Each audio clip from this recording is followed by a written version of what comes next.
Good evening everyone. I am Aisha Banu and today I am going to give a presentation on implementation of queue using linked list.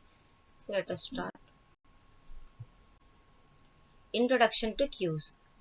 First of all, the definition of the queue is: a queue is a linear data structure in which insertion and deletion can be done from two ends. They are front and rear. And queue follows the first in first out principle. First in first out principle means elements are processed in the order they arrive.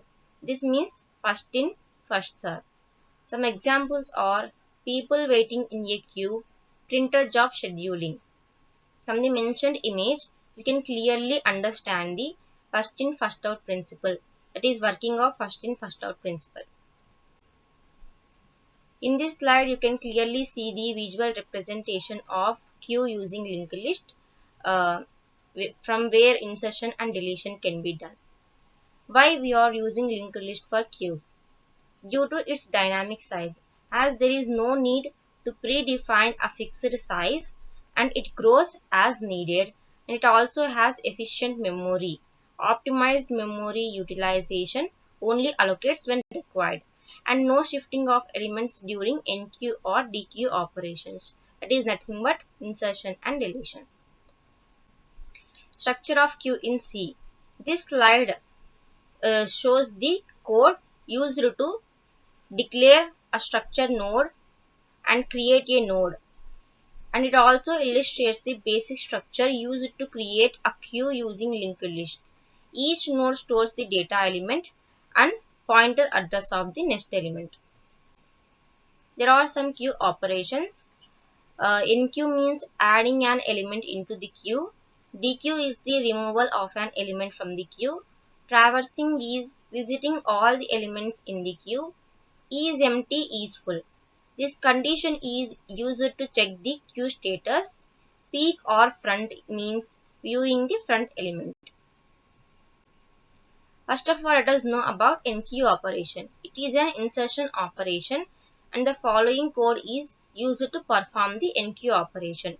It involves some steps. They are creating a node. Creating a node means allocating memory for the new node and assigning the data. Next, checking the condition. We check whether the queue is empty or not. Then update front and rear. Update both front and rear to the new node. Then update rear. Adjust the rear pointer to point to the new node. Finally, linking the node. We link the new node to the current rear node. DQ operation. DQ operation means deletion. This involves checking the condition. We ensure that queue is not empty before proceeding. Then we store the front node and update the front pointer. Then it comes to freeing the memory. We release the memory of the dequeued node so that the element is deleted. Next, it comes to traversing the queue. Traversing the queue starts at front, begins iterating from the front of the queue. It accesses the data and displays the data of the current node, and then it moves to the next node using the next pointer.